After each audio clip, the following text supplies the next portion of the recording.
Hakan. Hi, Elisabeth. It's great to see you again. Great to see you.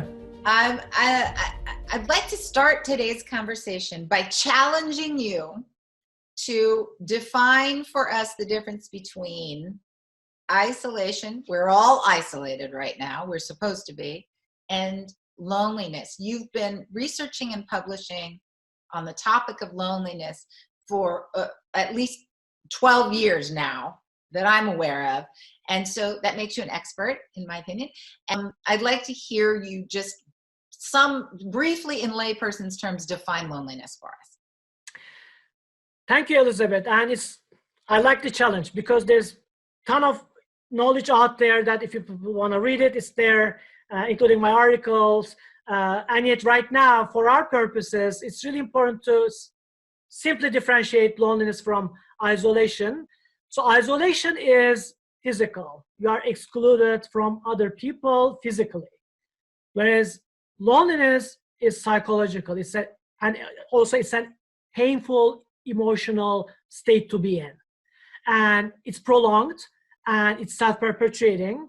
So you can stay lonely for a long time, whereas isolation is more about the physical parameters around you. Loneliness is what we carry with us. Exactly. From place to place to place. That definition is better than mine. A lot better. Yes. And so now you also have some really the symptomology, just a simple way of understanding that symptomology. Yes. One important aspect of loneliness is that it is quite visible, because when people feel lonely, they feel estranged from others. They want to get close to other people and yet they cannot, which eventually leads to certain cycles, psychological cycles that become hard to break. So it's functional to be lonely for a short time, like you move to a new city, you start a new job. It's okay to be lonely. Actually, it's desirable. So it pushes you to get out of your comfort zone to build new relationships. However, if your earlier attempts to build those relationships do not work, then you start getting into these cycles where you feel like, well, I should try harder. And then the harder you try, the more strange you start behaving. And the more strange you start behaving, the more people start, staying away from us. Staying away from you. So that becomes a cycle which becomes really difficult to break. So that comes with some of the behavioral symptoms of loneliness. So in that sense, loneliness is quite visible. So for instance, we know from psychology research that loneliness pushes people to violate social norms when it comes to disclosing information. They sometimes over-disclose. They tell too much. They tell you things that you don't want to hear. They overshare. Or they under-disclose. You ask them a question, they don't get personal, they are very timid. And we would call that withholding. I like your translations, thank you. Or they focus too much on what other people think about them. Mm-hmm. And also they over-demand attention from others.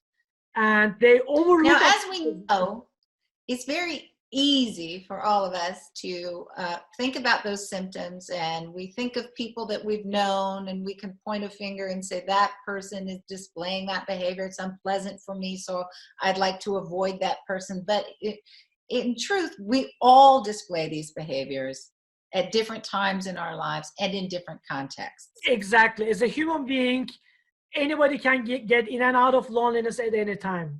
So we have to be really cautious about it, and we have to have a lot of understanding of other people who might be in that position. Because in this period right now, those behavioral symptoms, we should keep an eye on also for ourselves. Because people are working from home right now, we are working from home. So focus on these different behavioral symptoms. Are you getting less empathetic? Like you start focusing on your own needs, or you start overreading the negative cues. Like you get an email, you focus only on the negative and realize that, oh, actually there was a positive thing in there that I just overlooked. So these are the symptoms of becoming lonely. And when that happens, we need to find ways to take the actions to get back to our isolation state, which is the norm right now. I mean, that's the other thing. We are in a crisis circumstance. We are in an isolation period, and we will just try to stay there as much as we can. And yet we also have to be careful that we don't get to the loneliness domain, because it's a lot more painful. And actually it is physically damaging. We know from research that loneliness is physically damaging. Also, it leads to sleep disorders. We have many physiological responses. Even longevity. I mean, we are in a pandemic right now, but loneliness has been considered as an epidemic recently, before the pandemic, by a U.S. Former Surgeon General, that it's a social problem, it's a social epidemic right now that needs treatment. So that, what? Yeah. No, go ahead, please. So that brings us to some of the basic characteristics of loneliness that we need to keep an eye on, because in this time of pandemic, things are getting a little bit blurry, and that also increases the risks of getting lonely too quickly. So the three major characteristics of loneliness are that loneliness is domain specific, it is contagious, and it is symptomatic. So the domain specific means people can feel lonely in one domain, such as work, but not in the other, such as family or social life or romantic. So these different domains come with different levels of loneliness. So when you're at work, you are lonely, you feel lonely, you come home, you got a great family life, you don't feel lonely, or vice versa. It is contagious. We know from research that if someone is lonely, the likelihood of other people also getting lonely is quite high. It's almost a virus infecting the relational network. And also, it's symptomatic, it's visible. So in this period of pandemic, also with the isolation, what we are having right now is a circumstance where the boundaries between work, family, and social life are getting really blurred. Mm-hmm. So although people experience different levels of loneliness in those domains, right now the spillover possibility is really high, which means you are working in your office, and then the next minute you are at the lunch table, and you had a tough meeting, and you felt a little bit, negative, and you start feeling a little bit lonely. So all of a sudden, you might carry that over to the lunch table and start overreacting to your child, who just asks you a question, or your wife, or your husband. So because of that spillover, our relationships in other domains might also start getting infected. Now, these are you're talking about healthy boundaries, just somehow establishing boundaries and compartmentalizing so that we don't victimize other people with a condition that's coming from another area of our lives. But this is, of course, this predates the pandemic that we're experiencing. It always has been a challenge. Recommended. So right now, the challenge is physically, we are so much tightened up. So in a regular work day, commuting, for instance, is a great time to transition from work to home. So right now, my transition from work to home is a corridor, which takes me 15 seconds to walk. So I have to do rituals to regulate my mood. So when I'm opening the door, actually, I say, hey, the traffic was okay today. It took me 15 seconds to get back to work.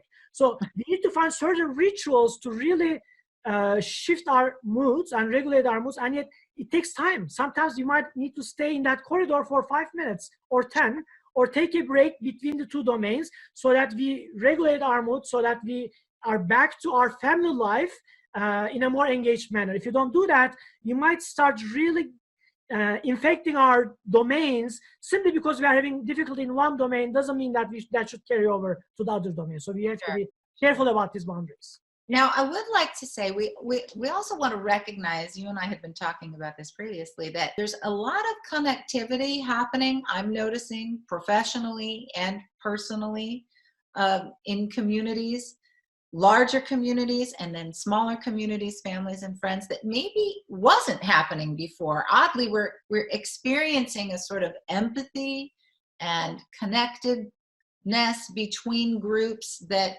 I think you're probably looking forward to studying in the years to come. Oh, I've got dozens of questions already, to the point that it's overwhelming. So I'm digesting the questions. I mean, in that regard, so I really appreciate actually this opportunity right now, that, and I wish we'll continue these conversations by also hosting other people and also getting comments from people. So create these conversations. You all need to get together to understand what we are going through. And I loved your comment about just revealing, exploring our emotional potential, because as humankind, we are programmed to be social, and we are pro-social creatures. And yet in a typical day, we might be too busy. I'm driving home, I'm driving to work, I've got an appointment, so I don't even say hi to my neighbor. So right now, everybody is at home. It sounds like you really want to emphasize this recommendation that people take this time to process, allow time to process what is happening, and not look at this as the new norm. I've heard you use that phrase quite a few times, that it might be quite calming to remember on a daily basis that this is not the new normal. This is a crisis we are going through. Exactly. This is a crisis period we are going through, and we shouldn't take it as normal. And we should be in an active coping mode. And for that, we should protect ourselves from loneliness, but also sometimes if there's any opportunity, go to the other way around. Remember silos: solitude, isolation, loneliness, ostracism. Try to get into the nice, boundaries of solitude. Take half an hour, get your coffee, and reflect as a human being. What does this all mean? And what kind of lessons can we draw from this, so that once this is over, we start actually building better relationships, create a better world. So it's a time for reflection also. So putting this together, there are a few things maybe that we need to highlight. I mean, first of all, you really need to be careful about reducing the risks of loneliness in this period of isolation. So be aware of the symptoms of loneliness. And if you start feeling like you are getting into them, take some actions. And also be aware of the spillover effect. So try to create clear boundaries between work, family, social life, romantic life. So, and make sure that if there's some loneliness happening in one domain, do not let this carry over to the other domains. And if you feel like you are really getting pulled into a loneliness state, just use some behavioral strategies. Practice ICU, interact, clarify, utilize rituals. Or it might be that you might be already in a cycle, like you are feeling lonely, you are trying to get out of it, and yet it's getting harder. So then use some cognitive strategies, break the silo, be aware of the fact that solitude, isolation, loneliness, and ostracism are different states to be in, and define your state. And if you feel like you are pushing the boundaries of loneliness, find ways to reconnect with people. And remember that this is a temporary state of affairs. This is a temporary state of affairs. Just, we should get back to our psychological and emotional resources as much as we can and support each other out. And so in that sense, with the technology, there's a lot to explore right now, how we can connect with people in more creative ways. I think as humankind, we are going through a phase where we are pushing our boundaries. This is almost the first time in recent history where now people are in a almost an experimental condition. What would happen in a world where everybody is socially isolated? And this is exactly what we are in right now. So, but we're also experiencing a time where people are globally connected and sharing one singular challenge. And I would like to say that while many people are suffering and it's tragic, and no one would choose this in any way for anyone. Oh, definitely. I mean, this is a fact right now. We have to just the source of the challenge is horrific. Yeah. But we want to remember that the way that we're pulling together and the fact that we're having a shared experience, the only other time we've had a global experience like this were two global world wars. And this is a war against a common enemy. We have to do it together. And I think some positive things will come from that at its conclusion. And this war, I think, will be won by psychological power. And it's in contrast with the world wars where physical power and destruction was the rule of the game. Right now it's psychological power, patience, and a lot of self-regulation and collective bonding that will help us literally win this war. Absolutely. Hakan, thank you so much. Thank you, Elisabeth. I'm looking forward to our next visit. Let's keep the conversation going. See you soon. Bye-bye.